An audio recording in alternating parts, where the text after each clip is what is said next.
Assalaamu alaykum rahmatullahi wa barakatuh, everyone. Peace be upon you. So I'm making the video today, first of all, because of the fact that we've had a lot going on in Gaza today, a lot going on in Palestine. First of all, I'd just like to say that I went to the Boston rally, emergency rally for Palestine today, for Gaza. We were able to start in Copley Square, which is in basically the center of Boston, and then we marched to the Israeli consulate, protested out there, rallied out there for a bit. There's a small counter rally, which wasn't very big at all. It was actually just very mild, but that wasn't our concern. So I was happy that we didn't focus on countering the counter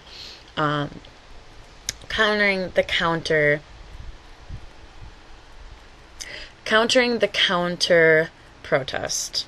That would be it. Countering the counter protest. We really needed to counter the Israeli consulate to get our voices heard. There were a lot of people watching. There were a lot of spectators. So it's really good that we were able to get our voices out there. Secondly, I'm making this video not just because of the fact that we had a lot going on today, but because we had a lot going on in Gaza also. There have been, the death total I've heard so far has been 15 today for Gaza, including an 11-month-old child, a pregnant woman, multiple other women and children. 3 Israelis have been killed, apparently, by one rocket that came from Gaza. Though I'd like to really make a point here, and please, Zionists, listen up, because this really needs to be heard. Go ahead and keep believing your propaganda. Go ahead and keep sending me things about, 12,000 rockets have been sent from Gaza to Israel in the last 12 years. Yes, that equals about 3 rockets a day. Let me just paint you an image here. There's a small child. He has those little snappy things that you get when you're, a kid, when your parents go and buy fireworks. You hit them on the ground and they make snapping noises. Now you have that. And your friend here has a Roman candle, which shoots out like balls of fire, right? Snappy things are going to hurt. They're going to hurt a little bit. That Roman candle is going to really severely burn you, if not harm you, if it gets sent at you.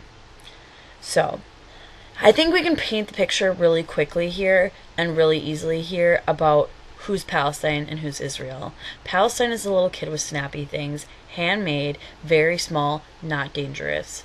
Whereas Israel is the big guy with the Roman candle who's going to shoot you and is going to harm you if they launch anything.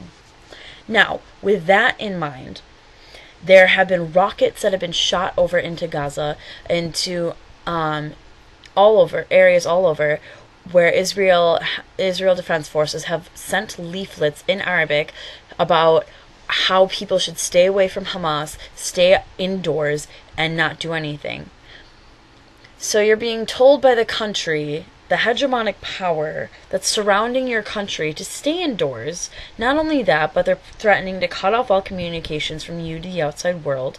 And they have over 20,000, 30,000 reserve troops waiting outside. To me, that sounds like the beginning to the end of everything. And this is what I've been fearing, and this is what I'm fearing now. I fear that Israel is going to massacre the Gaza Strip, overrun it, and kill everyone in sight. This being said, as I have said in previous videos, take action. Contact your consulate. Contact the UN, whoever you can get a hold of. This is important. This needs to have attention brought to it, and the world should not just stand by as these people are killed. It is not okay. It is not fair. The similar things that have been happening in Pakistan, similar things that have keep going on in Syria.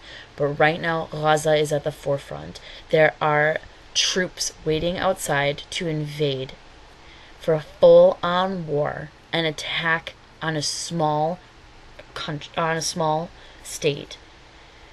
where there is no armor, there's no protection, there is no force behind Gaza. The Palestinians are armed with themselves and with the small amount of weaponry they've acquired over the years, whereas Israel has an army. Try thinking about that. Think about a militia from the American Revolution, if you will, against a nuke. So, if you want to take that into account, we are defenseless. We being Palestine.